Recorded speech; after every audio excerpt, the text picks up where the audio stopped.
Kem Family, j'espère que vous allez bien.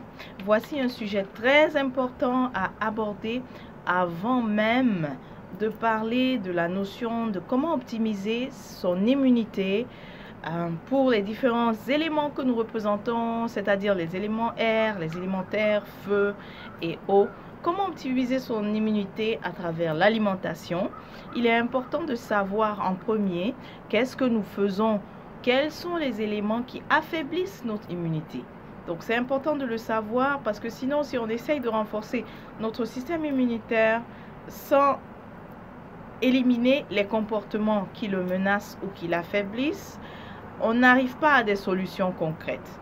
Voici donc 7 éléments qui, lorsqu'ils sont manquants, nous affaiblissent vraiment l'immunité, ou alors c'est aussi des comportements comme l'intoxication, on va le voir tout à l'heure, qui affaiblissent notre immunité. Donc 7 éléments. Le premier, c'est le soleil.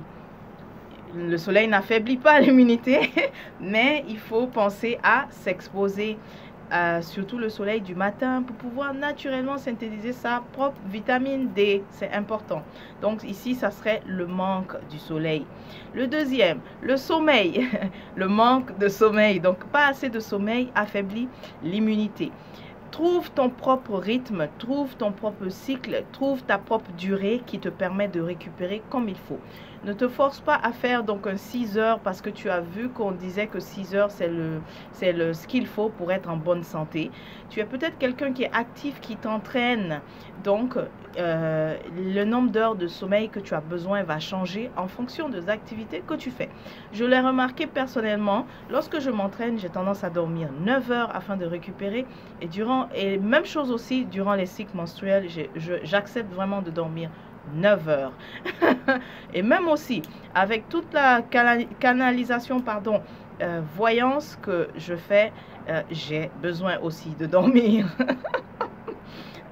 J'ai besoin de dormir assez. Alors, c'est important que tu trouves donc ta durée à toi qui te permet de récupérer, pour ne pas que tu affaiblisses ton système immunitaire. L'autre question, c'est le stress. Donc, l'autre S, puisqu'on a dit ici sommeil, soleil, sucre. Ah oui, j'ai sauté le sucre. Le stress, on va parler du stress d'abord. Par rapport au stress, il faut juste, la solution ici, c'est de changer ta croyance. Vraiment changer ta croyance, adopter une attitude vraiment positive, des croyances positives par rapport aux situations extérieures. Les problèmes, il y en aura toujours. Pense-y. Si tu es revenu sur la planète, c'est bel et bien pour résoudre plusieurs problèmes. Sinon, tu ne serais pas là. Donc, de changer sa croyance et ça nous permet d'avoir une meilleure réponse aux situations extérieures difficiles. Très souvent, j'entends parler du stress comme si c'était quelque chose qui nous arrivait, mais c'est comment nous répondons aux situations difficiles. Et oui, c'est vrai qu'il peut y avoir différentes situations difficiles qui viennent l'une après l'autre, mais on doit se rappeler justement de pouvoir répondre de façon positive ou même parfois de façon proactive et vraiment avoir une croyance qui nous aide justement à passer ces épreuves. Le sucre, un autre S, très dangereux. Le sucre raffiné surtout, il affaiblit le système immunitaire lorsqu'on en consomme trop. Et aussi, si on est trop stressé, qu'est-ce qui va se passer? On va consommer beaucoup de sucre afin de pouvoir se consoler, se conforter d'une certaine manière. Donc, c'est important de ne pas stresser, sinon on mangera beaucoup de sucre. Et le sucre aussi qui affaiblit énormément notre système immunitaire.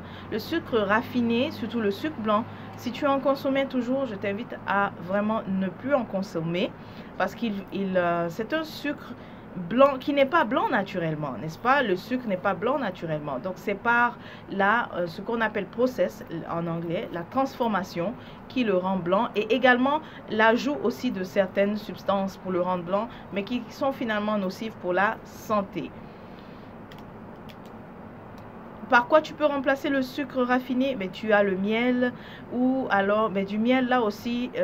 Il y a tellement de miel aussi synthétique, il est bon de peut-être trouver un miel naturel ou alors tout ce qui est naturellement sucré que tu peux trouver comme substitut. Il y a également le sucre de canne qui est vraiment brun, qui est en ce moment très à la mode pour remplacer le sucre traditionnel raffiné qu'on avait.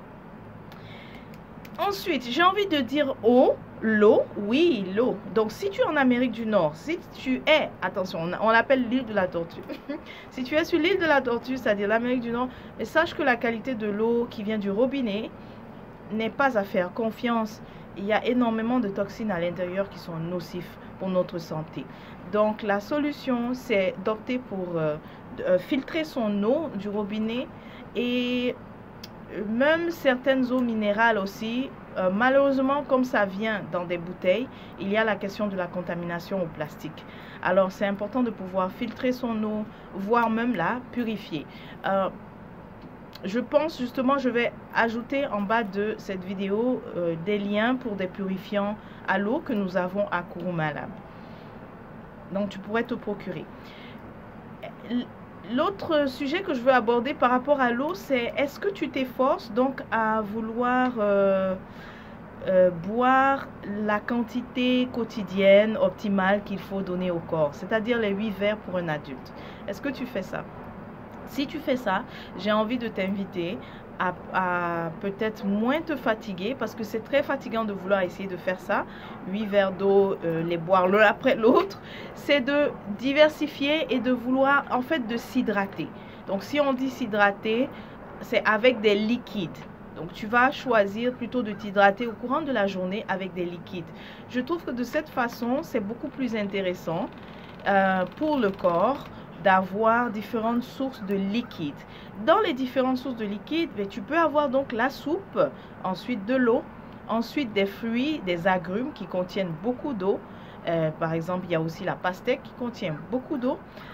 Donc tout ceci t'apporte vraiment, tu arrives à remplir donc l'objectif d'être vraiment hydraté si tu diversifies les sources de liquide. Et les soupes, moi je suis vraiment pas curieuse, mais je suis étonnée de voir que même en pleine chaleur, depuis que je garde cette habitude de diversifier, eh bien ça me dérange pas d'avoir de très bonnes soupes durant même l'été lorsqu'il fait très chaud. Au moins je me sens hydratée. Et tu peux aussi insérer, donc j'ai dit soupe, fruits, tisanes, tu peux insérer donc des tisanes et de l'eau. Donc ça fait déjà 4 sources de liquide qui permettent au corps donc de s'hydrater comme il faut.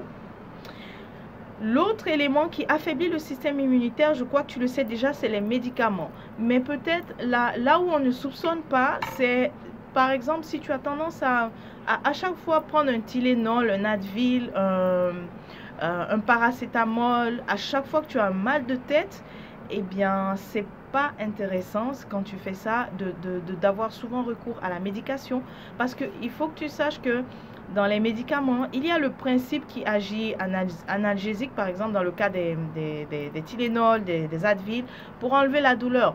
Mais ça ne vient pas qu'avec ça. Ça vient aussi avec son lot de particules qui ne sont pas nécessairement agréables pour le système. Et certaines sont parfois très difficiles à digérer, voire même pas du tout. Donc c'est pour ça qu'il il ne faut pas prendre trop de médicaments. Et il ne faut pas aussi être vraiment dépendant aux médicaments, sinon le corps perd cette capacité de vraiment pouvoir se défendre comme il faut. Ensuite, il y a les excitants et les autres drogues qui sont des intoxicants lorsqu'elles sont prises en quantité vraiment démesurée.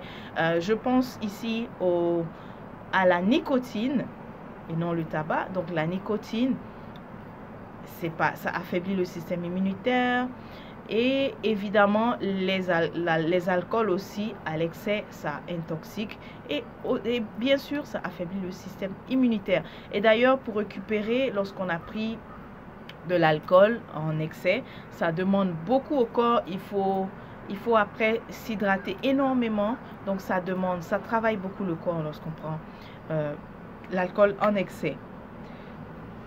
Alors voilà, nous avons couvert la liste donc des 7 éléments, si elles sont soit en manque ou alors en excès, qui peuvent vraiment nuire au système immunitaire. On se retrouve donc dans les prochaines vidéos.